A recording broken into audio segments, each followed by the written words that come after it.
உறவுகள் அனைவருக்கும் மதிய வணக்கங்க. எங்கள் வீட்டு வயலில் நெல் அறுவடை பண்ணது தான் பார்க்க போகிறோம் இன்றைக்கி. வாங்க.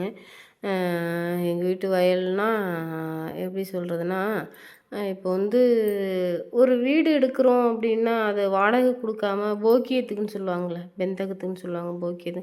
அது மாதிரி இந்த வயலுக்கு சொந்தக்காரவங்க வந்து நமக்கு வந்து கொஞ்சம் காசு வாங்கிட்டு குத்தகை அப்படிங்கிற மாதிரி விடுவாங்க. அது மாதிரி கொஞ்சம் காசு ஒரு 2,00,000 3,00,000 அந்த பங்குக்கு நிலத்துக்கு தகுந்த மாதிரி நம்ம காசு கொடுத்தோம் அப்படின்னு சொன்னால், ஒரு 2 வருஷம் 1 வருஷம்னு எழுதி கொடுப்பாங்க. அவங்களுக்கு காசு தேவைப்படுறத வாங்கிட்டு அவங்க பங்கை கொடுப்பாங்க. நம்ம சாகுபடி பண்ணிவிட்டு நம்ம தண்ணி வந்துச்சுன்னா ஒரு போகமும் சாகுபடி பண்ணலாம். இல்லை அப்படின்னு சொன்னால் 2 போகத்துக்கு தண்ணி வச்சா 2 போகமும் சாகுபடி பண்ணலாம்.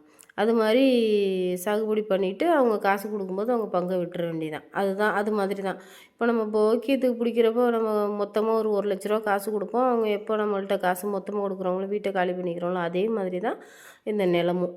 அது மாதிரி எங்கள் மாமா வீட்டு பங்கு தான் பிடிச்சிருக்கோம். அதில் தான் இப்போ நெல் அறுவடை பண்ணுறோம். இது வந்து 2வது போகம் போட்டிருக்கோம். ஃபஸ்ட்டு குருவை ஒரு போகம் போட்டு அறுத்துட்டோம். இது வந்து 2வது போகம் தாளடி அப்படின்னு சொல்லிட்டு அதான் போட்டு இப்போ அறுத்துட்ருக்கோம். பரவாயில்லங்க. ஓரளவுக்கு கடவுள் புண்ணியத்தில் நான் ரொம்ப ஆஹா ஓஹோன்னு விளைஞ்சிருக்குன்னு சொல்ல முடியாது. அதுக்கு விளையலன்னு சொல்ல முடியாது. ஓரளவுக்கு நடுத்தரமாக பரவாயில்ல. எங்களுக்கு கையை பிடிக்கல. நட்டமாகாத அளவுக்கு ஓரளவுக்கு விளைஞ்சிருச்சு, பரவாயில்ல. ஆனால் என்ன 4 பக்கமும் கொஞ்சம் வலி இல்லாமல் போயிடுச்சு. இல்லைன்னா இன்னும் ஒரு வாரத்துக்கு கொஞ்சம் முன்னாடி அறுத்துனோம்னா இன்னும் கொஞ்சம் வெயிட் நின்றுருக்கும். நல்லா காஞ்சி புகையாக பறக்குது பார்த்தீங்களா? நல்லா காஞ்சி இதாயிருச்சு பயிரெலாம். அதுக்கு இடையில வேற ஒரு மழை வந்துருச்சு. விவசாயம் பண்ணாலே அதாங்க ஒரு தொல்லை. பயிராக இருக்கும்போது மழை பெய்யாது. நம்ம அறுக்க போகிற அறுவடை சமயத்தில் இல்லை அறுத்து கொண்ட நெல் கொண்டு போய் அந்த நெல் பிடிப்பாங்கள்ல டிபிசி சென்ட்ரு அந்த இடத்துல போட்டிருக்கும்போது மழை பெஞ்சு நனையும். நிறைய ரிஸ்க் இருக்குது. விவசாயம் பண்ணுறதே நிறைய ரிஸ்க் இருக்குது, எல்லாருக்கும் தெரியும். இல்லை பூச்சி விழுகும். சுத்தமாக அழுகி வேறு அழுகல்னு ஒரு நோய் வந்துச்சுன்னா சுத்தமாக அந்த நடவு நடும்போதே அந்த பயிர் போயிடும். புதுசாக திரும்பி நம்ம எல்லாமே பண்ணணும். நம்ம நாற்று விட்ட செலவு, ஏர் ஓட்டின செலவு, நடவு நட்ட செலவு, உரம் போட்ட செலவு எல்லாமே போயிடும். அதனால விவசாயங்கிறது வந்து ஒரு கிரிட்டிக்கல் பொசிஷன் தான்.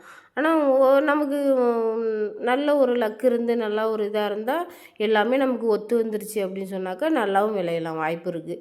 ஆனால் அது வந்து சொந்தமாக பங்கு இருக்கவங்களுக்கு நட்டமானால் கூட தெரியாது. இதுவே நம்ம இப்போ வந்து நம்ம ஒரு 2,00,000 கொடுத்து காசு பிடிச்சிருக்கோம்ல, அந்த 2,00,000 நம்ம ஒன்று கடன் குழு வாங்கியிருப்போம், இல்லை நகை அடமானம் வச்சுருப்போம், இல்லை யார்கிட்ட கைமாற்று வாங்கி கொடுத்துருப்போம். அது மாதிரிங்கிறப்ப எல்லாம் கொஞ்சம் வட்டி கட்டுற மாதிரி தானே இருக்கும். அது மாதிரி இருக்கிற நமக்கு வந்து அது கொஞ்சம் நஷ்டமானால் நமக்கு ரொம்ப கொஞ்சம் நஷ்டமாயிடும். அதுலேருந்து கொஞ்சம் மீண்டு வர்றது கொஞ்சம் சிரமமாயிடும். அது மாதிரி தான்.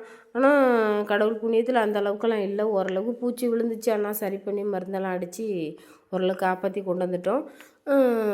எல்லாம் முடித்து இப்போ தான் அறுவடை. அதில் பாருங்களேன் எவ்வளோ கொக்கு. அதில் வருந்தத்தக்க ஒரு விஷயம் என்னென்னா, ஒரு கொக்கு வேற ஒரு அடிபட்டுருச்சு. அது மிஷினு போகுதுன்னா அது பின்னாடியே போயிட்டுருக்கு. அது ஏதோ பூச்சி பிடிக்கிறதுக்காக போகும் போல். அது போகும்போது ஒரே ஒரு கொக்கு மட்டும் அடிபட்டுருச்சு. கொஞ்சம் சங்கடமாக தான் இருந்துச்சு. அது கொஞ்சம் இது பண்ணி போகலாம். அது மிஷின் பின்னாடியே போகுது. அந்த மிஷின் பின்னாடி அதை அறுக்கும்போது பூச்சி எதுவும் பறக்கும், அதை பிடிக்கலாங்கிறதுக்காக போகும் போல். அது மாதிரி போகும்போது ஒரே ஒரு கொக்கு மட்டும் அடிபட்டுருச்சு. உண்மையிலே அது பார்க்க அழகாக இருந்துச்சு. நான் அதுக்காக தான் ஃபஸ்ட்டு வீடியோ எடுத்தேன். அந்த மிஷின் ஓட்டுறவர் வந்து அந்த மிஷினை தான் ஃபஸ்ட்டு வீடியோ எடுக்கலான்னு பார்த்தேன். அந்த மிஷினை வீடியோ எடுத்தாக்கா அவர் ஒரு மாதிரி பார்க்குறாரு. என்னடா இவங்க வந்துட்டு செல்லை வச்சு நாம் சேனலில் போடுறதுக்காக நான் வீடியோ எடுத்தேன். அவர் வந்து என்ன அந்த பொண்ணு வந்து இதை வந்துட்டு வீடியோ எடுத்துகிட்டே இருக்கேன் அப்படிங்கிற மாதிரியே பார்த்துட்டு இருந்தார். அதனால் இது வந்து பக்கத்தில் எங்கள் வயலுக்கும் அந்தண்ட வந்து ஒரு மிஷின் ஓடிட்டுருக்கு. எங்களுக்கு வந்து ஒரு ரெட் கலர் மிஷின் ஓடுது, அங்கே வந்து பச்சை கலர். அங்கேயும் அந்த குக்கெல்லாம் பாருங்களேன், அது பின்னாடியே ஓடிட்டுருக்கு. அந்த மிஷினை அறுத்து முடித்து கிளம்பிருச்சு. அது மாதிரி ஏதோ ஒரு இரையை தேடி வரும்போது இது அடிபட்டுருச்சு. நமக்கும் அப்படி தானே, ஒரு சில நேரத்தில் வேலை தேடி போகும்போது விபத்துக்கள்லாம் ஏற்படுதில்ல, அது மாதிரி தான். என்ன பண்ணுறது, நம்ம வந்து வயிற்று பொழப்புக்காக நம்ம ஒன்று பண்ணுறோம். அது மாதிரி ஒரு சில விபத்துகள் அதெல்லாம் வந்து தெரியாமல் நடக்கிற விபத்துகள் தான். உண்மையிலே அது நல்லா இருந்துச்சு. அந்த கொக்கு பறக்கிறது அது ஒரு ஷார்ட்ஸ்லேயே ஒரு வீடியோ ஒன்று போட்டிருப்பேன், ஷார்ட்ஸில் எடுத்து. அதுவே நல்ல வியூஸ் ஓரளவுக்கு போணுச்சு. நல்லா இருந்துச்சுங்க பார்க்குறதுக்கு. அதுக்கப்புறம் இடையில அந்த உளுந்து செடி நான் அதுவும் ஒரு ஷார்ட்ஸில் போட்டிருந்துருப்பேன். உளுந்து செடி போட்டிருந்தோம். அந்த உளுந்து செடியும் அரிச்சு போட்டிருக்காங்க. இந்த வேலையெல்லாம் முடிஞ்ச பிற்பாடு அதுக்கப்புறம் அதை அடித்து அந்த உளுந்து தட்டி எடுத்துகிட்டு நம்ம வீட்டுக்கு தேவையான உளுந்து அதிலே கிடச்சிக்கும். நம்ம வந்து அதே இந்த கருப்பு உளுந்து உடச்சிட்டு வீட்டுக்கு பயன்படுத்திக்கிறனாலும் பயன்படுத்திக்கலாம், இல்லை கடையில் கொடுத்துட்டு வெள்ளை உளுந்தாக வாங்கி பயன்படுத்திக்கிறனாலும் பயன்படுத்திக்கலாம். இப்போ இந்த நெல் அறுவடை பண்ணுறாங்க இல்லையா, இப்போ இந்த அறுவடை பண்ணி முடிச்ச பிற்பாடு இந்த வைக்கலையும் சுருட்டி வைக்கலும் விற்றுடலாம். அந்த வைக்கல் அப்படியே அர்த்தம் இதுக்கு தனியாக ஒரு மிஷின் வரும். அது வைக்கல் உருட்டிடுவாங்க, ஒரு கட்டுக்கு இவ்வளோன்னு வைக்கல் உருட்டிடுவாங்க. அந்த வைக்கலையும் நம்ம தனியாக சேல்ஸ் பண்ணிக்கலாம். ஆனால் வந்து இப்போ இந்த வைக்கல் நான் எங்கள் வீட்டு வைக்கல் நாங்கள் சேல்ஸ் பண்ணாதனால மிஷின் உருட்டலை. எங்கள் அப்பா வீட்டில் மாடு இருக்கிறதுனால எங்கள் அப்பா வீட்டில் அந்த வைக்கல் அவங்க தேவைப்படுதுன்னு எடுத்துக்கிட்டாங்க. அது மாதிரி இதில் எதுவும் வேஸ்ட்டு போகிறதுக்கெலாம் வேலை இல்லை. அதான் சொல்கிறேன், நமக்கு கொஞ்சம் சொந்த பங்காக இருந்தால் நமக்கு இன்னும் கொஞ்சம் நல்லா மிச்சப்படும். நம்ம கொஞ்சம் சாகுபடிக்கு இது பண்ணுறதுனால நமக்கு கொஞ்சம் ஏதோ கைக்கு வர அளவு போதும் அப்படிங்கிறது தான். ஏன்னா நம்ம கிராமத்தில் இருந்துக்கிட்டு வேறு ஒன்றும் நமக்கு வேலை கிடையாது, என்ன பண்ண முடியும், வேறு ஒன்றும் வேலை பார்க்க முடியாதுல்ல. சொந்தமாக வாங்கலாம் அப்படின்னாக்கா எல்லாமே ஹை ரேட்டு போயிடுச்சு, உங்களுக்கே தெரியும் எல்லாமே எவ்வளோ ரேட்டு ஏறிட்டு போயிடுச்சுன்னு சொல்லிட்டு. அதனால் சொந்தமாக எங்களுக்கும் ஒரு ஆசை தான், நம்மளும் கொஞ்சம் சொந்தமாக நிலம் இருந்தால் நல்லாயிருக்கும் அப்படிங்கிற மாதிரி ஒரு ஆசை தான். ஆனால் வாங்க முடியல. இதுவே போரும் பரவாயில்ல. இப்போ பின்னாடி வர என்னோடய பசங்கள்லாம் வந்துட்டு விவசாயம் தான் பண்ணுவாங்களா அப்படிங்கிறது தெரில. இப்போ நான் எங்கள் வீட்டுக்காரெலாம் பார்த்துட்ருக்கோம், ஓகே. ஆனால் பசங்கள்லாம் ஒரு பையன் படிச்சிட்ருக்கான், இன்னொரு பையன் படிச்சிட்ருக்கான். அவங்கெல்லாம் வந்து கண்டிப்பாக விவசாயம் தான் பண்ணுவாங்களான்னு தெரில. இருந்தாலும் நமக்குன்னு ஒரு ஷூரிட்டிக்கு ஏதாவது கொஞ்சம் நிலம் இருந்தால் ஓகே அப்படிங்கிற மாதிரி தோணுச்சு. ஆனால் வாங்குறதுக்கு முடியல, இது வரைக்கும் முடியல. இனிமேலுக்கு எப்படின்னு பார்க்கலாம், அது கடவுளோட சித்தம். நம்ம வந்து சொந்தமாக நிலம் வாங்கணுன்னு தான் இருக்கா, நல்ல கடைசி வரைக்கும் இப்படியே சாகுபடி பண்ணணுன்னு தான் இருக்கா அப்படிங்கிறலாம் தெரில. பார்ப்போம்.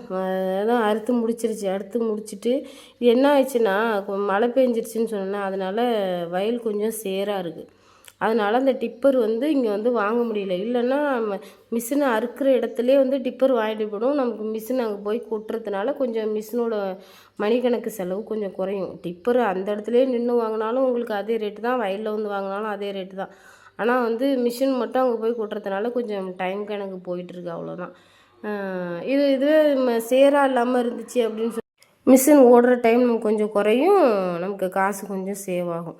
விவசாயம்னாலே அப்படி தாங்க, நம்ம வாச்சா மச்சான் வியாபாரம் தான். நம்ம வந்து மற்றது மாதிரிக்கே காசை போட்டு எடுத்தோம் அப்படிங்கிற மாதிரிலாம் கிடையாது. ஆனால் நம்ம வந்து ஃபஸ்ட்லேருந்து கொஞ்சம் சன்னமாக செலவு பண்ணணும்.